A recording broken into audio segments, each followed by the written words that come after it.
Toda pessoa que pensa teme a guerra nuclear. E toda nação tecnológica a planeja. Todo mundo sabe que ela é uma loucura. E todo país tem uma desculpa.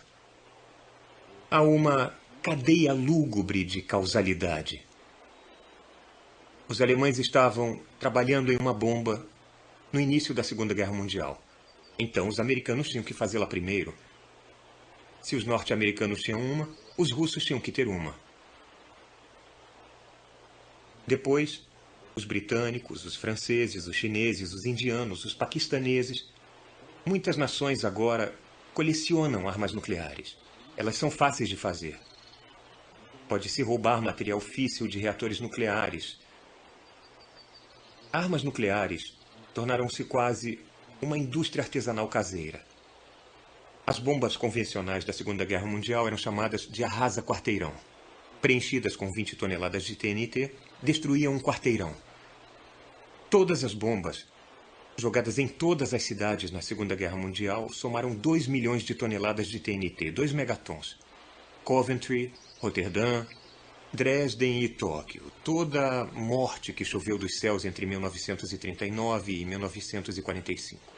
100 mil arrasa-quarteirões, 2 megatons. Hoje, 2 megatons é o equivalente a uma única bomba termonuclear. Uma bomba com a força destruidora da Segunda Guerra Mundial. Mas há dezenas de milhares de armas nucleares. As forças de mísseis e bombardeios da União Soviética e dos Estados Unidos têm ogivas apontadas para mais de 15 mil alvos designados. Lugar algum do planeta está a salvo. A energia contida nessas armas, gênios da morte, esperando pacientemente o esfregar das lâmpadas, totaliza muito mais de 10 mil megatons, mas com a destruição concentrada eficientemente, não por 6 anos, mas por algumas horas. Uma arrasa-quarteirão para cada família do planeta. Uma Segunda Guerra Mundial a cada segundo, com a duração de uma tarde preguiçosa.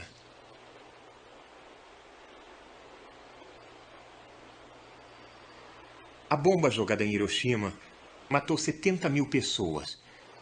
Em uma troca nuclear completa, no paroxismo da morte global, o equivalente a 1 milhão de bombas de Hiroshima seria jogado no mundo todo. Mas em tal troca, nem todo mundo morreria com a explosão, com o incêndio e com a radiação imediata.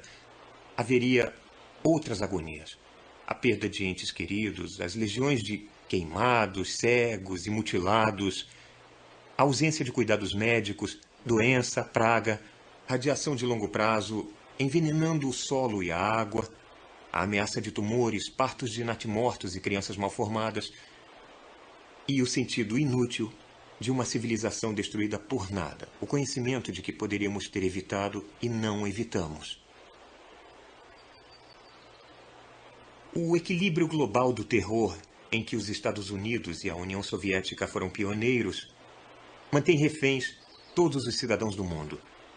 Cada lado sonda persistentemente os limites da tolerância do outro, como a crise dos mísseis cubanos, o teste de armas antissatélites, o Vietnã e as guerras do Afeganistão.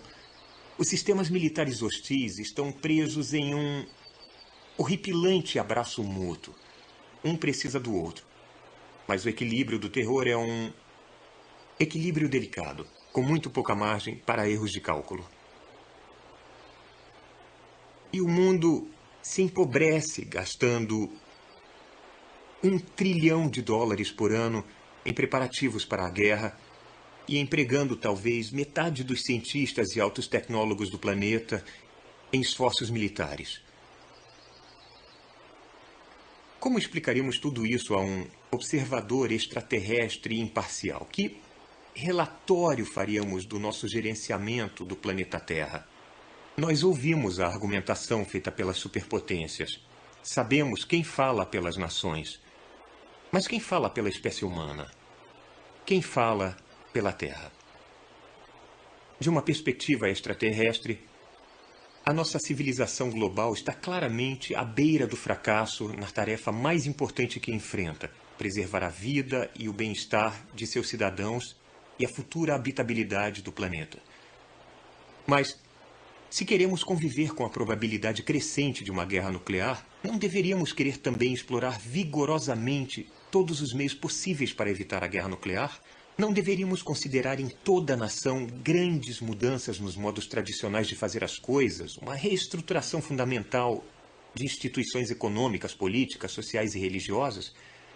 Nós chegamos a um ponto em que não pode haver mais interesses especiais ou casos especiais. As armas nucleares ameaçam toda pessoa na Terra.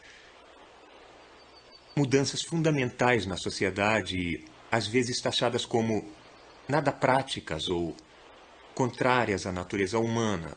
Como se a guerra nuclear fosse prática ou se houvesse uma só natureza humana. Mas mudanças fundamentais podem claramente ser feitas, estamos cercados por elas. Nos 2 últimos séculos, a escravidão abjeta, que estava entre nós há milhares de anos, quase foi totalmente eliminada em uma estimulante revolução mundial. As mulheres, maltratadas sistematicamente por milênios, estão ganhando gradualmente os poderes político e econômico tradicionalmente negados a elas. E algumas guerras de agressão foram impedidas ou encurtadas recentemente por causa de uma repugnância sentida pelo povo das nações agressoras.